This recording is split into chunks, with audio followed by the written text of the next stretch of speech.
Good morning. To borrow a phrase from our inimitable chaplain, dear Lester, gratitude, Madam President, for the privilege of speaking to you today on the life and passing of our 31st President of this House of Deputies, the Very Reverend George L.W. Werner. George Werner was a pioneer in this church, a church that once barred women from this very floor of this convention. George was a longtime supporter of women to all forms of service in the Episcopal Church. And he was the last male president of the House of Deputies, having been succeeded by 3 extraordinary women, of which he was very proud. Yes, you may applaud.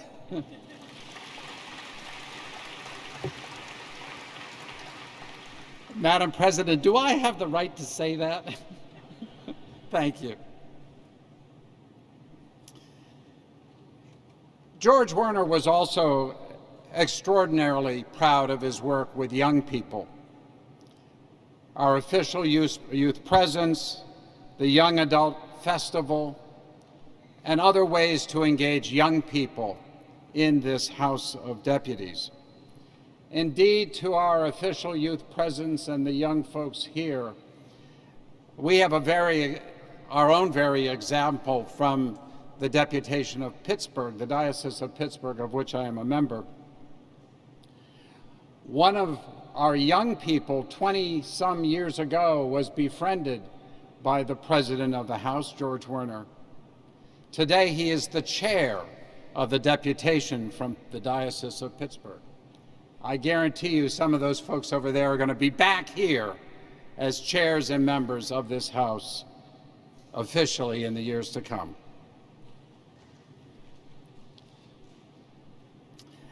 As befits those who went to Berkeley Divinity School, Yale, George was a quintessential Renaissance man who could draw meaningful quotes out of the air, whether true or not, that related to any circumstance in which he was engaged. He could sit down with the homeless, the uninsured, and the unemployed, and relate quickly to them as well as to any Ivy League graduate, with a plan on what was needed to be done by the church and the larger community. I suppose I should have introduced myself. My name is John Delano. I am a 4th-term deputy from the Diocese of Pittsburgh, and I had the pleasure of knowing George for over 40 years. Initially as a parishioner at Trinity Cathedral in downtown Pittsburgh, where he was the dean until his retirement, and later as a mentor of mine, a colleague in diocesan affairs, and a good friend. He married me and my 2 brothers and my sister, and he and his incredible wife, Audrey, were often at our family's dining room table, regaling us with one story after another. Let's face it, George liked to talk and talk and talk. To be honest, George was a bit of a name dropper, but that's because he knew almost everyone, and there was usually a fascinating story behind every name he knew. While some in this House and many around the country knew George Werner as a National Episcopal Church leader, to us back home, we knew him as a highly engaged community leader, community activist.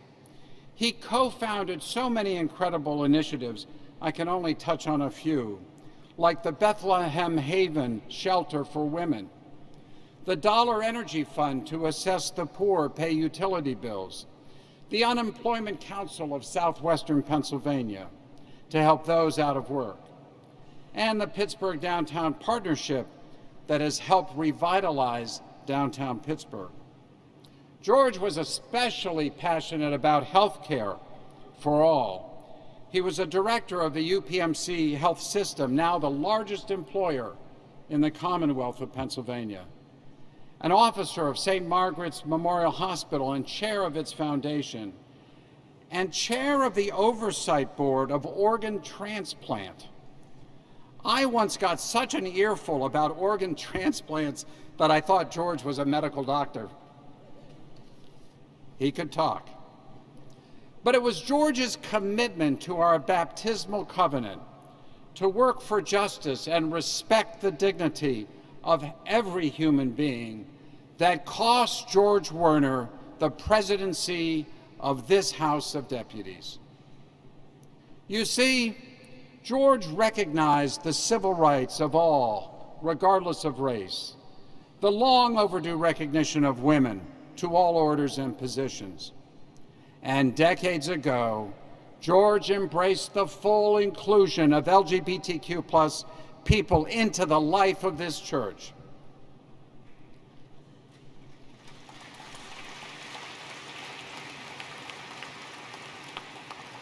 My friends, that was at odds with the then Bishop of Pittsburgh, who later led half the parishes of our diocese out of the Episcopal Church.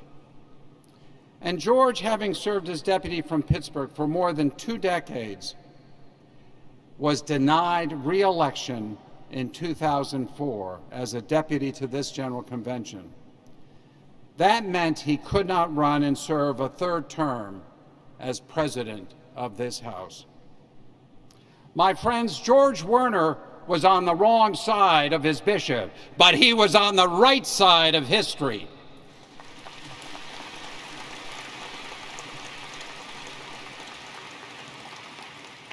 Now, George took this in stride and focused instead on preserving and rebuilding the Diocese of Pittsburgh after its split in 2008. And thanks to George and a number of other clergy and lay leaders, both in Pittsburgh and in this House and in the House of Bishops, the Diocese of Pittsburgh today is stronger than ever.